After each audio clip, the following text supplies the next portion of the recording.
fürsətdən istifadə edib, bütün o təhsil ekspertlərə üzümü tutub, müraciət edirəm. Buyurun, gəlin, bu qiymətləndirmə prosesində siz təhsil ekspertisiniz, hansısa bir sahə üzrə mütəxəssissiniz. Tarixmi, coğrafiyamı, ana dilimi, gəlin, iştirak edin, qiymətləndirin.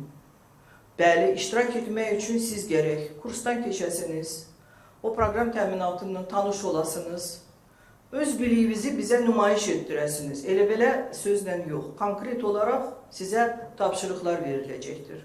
Tapşırıqları yerinə getirirsiniz, biz sizi o prosesə qoşuruq. Bu prosesdə minlərlə müəllim iştirak edir. Öz evində oturub minlərlə müəllim iştirak edir. Və hər bir demək, abituriyentin işi, onun misal üçün 10 dənə yazı işi varsa, 10 dənə suala bu cavab veribsə, hər bir sualı 2 ekspert yoxlayır. Onu 2-yə vuranda 20 nəfər alınır. Düzdürmü? Və beləliklə bir yazı işini, bir abituriyentə məxsus olan yazı işini 20 nəfər yoxlayır.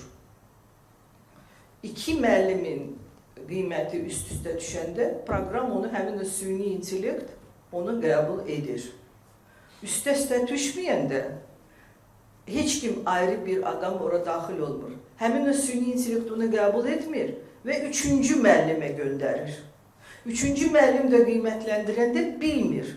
Buna nə üçün bu iş gəlib? Birinci dəfə gəlib, ikinci dəfə gəlib, üçüncü dəfə gəlib. O da qiymətləndirir və beləliklə o qiymətlər üst-üstə düşəndə avtomatik olaraq o qiymət qəbul olunur. Üst-üstə düşməyəndə, 3 qiymət üst-üstə düşməyəndə həmin ekspertlərin işləri təzədən yoxlanılır. Bu proses çox mürəkkəb, iterativ prosesdir. Bu prosesdə bilavasitə iştirak etmək üçün, onun mahiyyətini anlamaq üçün biz media tur keçirdik və həmin o ekspertləri də, həmin o təhsil ekspertlərini də dəvət etmişdik. İştirak edirdilərmi? Gəlməmişdilər. 2 nəfər gəlmişdi. Məşğuldular. Facebookda çox yazırlar, vaxtları qalmır. İşdə iştirak etmək imkanı var, amma qoymurlar da, vaxtları yoxdur, məşğuldular.